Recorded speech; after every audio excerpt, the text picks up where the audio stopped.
Marka naga soo gaaraya gudaha dalka Azerbaijan ayaa waxay shaaci ka qaadayaan in ciidamada dowladdaasi Azerbaijan heegan buuxa la geliyay iyadoo ujeedada laga leeyahay ay tahay in ay difaacaan weerar kasta oo dadka rayidka uga yimaada dowladda Armenia ciidamadeeda. Wararka naga soo gaaraya gudaha gobolka Nagorno-Karabakh waxa ay sheegayaan in labada dowladood dhinaca kale uu ku eedeynayo in uu jibiyo xabad joojintii ay ku soo kala sixdeen gudaha magaalada Moscow ee caasimadda dalka Ruushka kadib markii ay wasiirada arrimaha dibadda ee labadaasi dowladood ay kulan ku yeesheen gudaha dalkaasi Ruushka. Wasiirka arrimaha dibadda ee dowladda Ruushka Sergey Lavrov ayaa goobjoog ka ah kulankani wasiirada arrimaha dibadda ee Azerbaijan iyo Armenia ay heshiiska ku kala saxiixdeen, waxaana labada dowladood lagu waramayaa saacado kadib markii heshiiskaasi uu dhacay in ay dagaal toos ah uu ka dhacay gudaha dalkaasi iyadoo waliba duqeyntii ugu badnaydna labada dhinac la sheegay inay isku weydaarsadeen gudaha gobolka Nagorno-Karabakh sida macluumaadka lagu helayo. wasaaradda difaaca ee dowladda Armenia ayaa ku eedeysay dowladda Azerbaijan inay duqeyn la eegatay gudaha dalka Armenia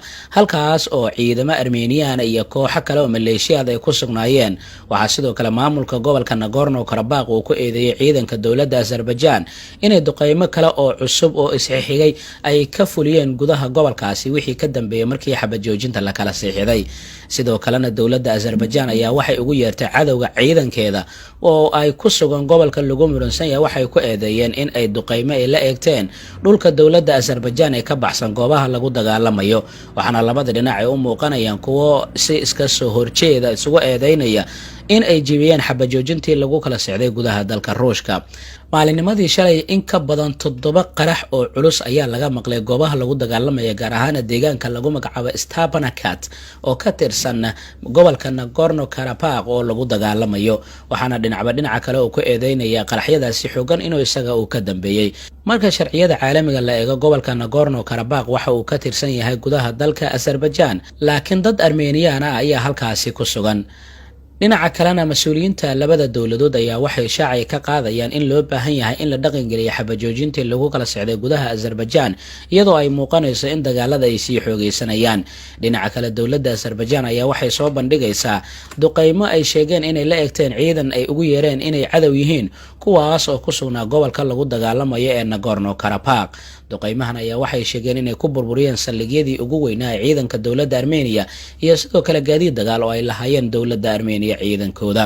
arrintan waxay ku soo beegmaysaa saacado kadib markii heshiis xabad joojin lagu kala socday gudaha dalka Ruushka. dhinaca kalena afayeen u hadlay dowladda Turkiga ayaa shaaca ka qaadaya in dadaalo badan ay bixinayaan Faransiiska, Mareykanka iyo Ruushka taasoo ku aadan in la soo gabagabeeyo dagaalka Azerbaijan iyo Armenia u dhaxeeya, laakiin afayeenku waxa uu shaaca ka qaadayaa in arrintaasi marnaba aysan dhaqan gali doonin inta ay ciidamada dowladda Armenia ay ku sugayeen goobihii lagu dagaalamay. afayeenku waxa uu shaaca ka qaaday in dowladda Armenia ay doonayso inay xoog ay ku qabsato dhul aanay lahayn sidoo hadalka u dhigay. afayeenka madaxtooyada ee dowladda Turkiga Ibrahim Kalin ayaa shaaca ka qaaday in dowladda Turkiga ay doonayso in xal diblomaasiyadeed dagaalada laga gaaro, waxaana uu sheegay in ciidamada dowladda Armenia inta ay gobolkaasi ku sugayeen in xiisadda sideeda ay ahaanayso oo marnaba aanay suurtagal ahayn in xal waara laga gaaro dagaalada ka soconaya gobolka Nagorno-Karabakh. dhinaca kale ciidamada ayaa lagu waramayaa weli inay iska hor fadhiyaan goobihii lagu dagaalamay. ciidanka dowladda Azerbaijan guulo badan ayay gaareen saacadii ugu dambeeyay marka la eego dagaalada ka soconaya gobolka Nagorno-Karabakh. waxaa sidoo kale Armenianka ay sheeganaya inay guulo ay gaareen, balse sawirada satellite-ka ah ay qaadayaan ayaa muujinaya in ciidanka dowladda Azerbaijan ay gacanta ay ku dhigeen deegaano dhowr ah oo horey gacantooda kaga maqnaa. waxyaabaha ka soo kordha wararka dagaalada Azerbaijan iyo Armenia macluumaadyadeena kale ayaan ku eegi doonaa insha Allah.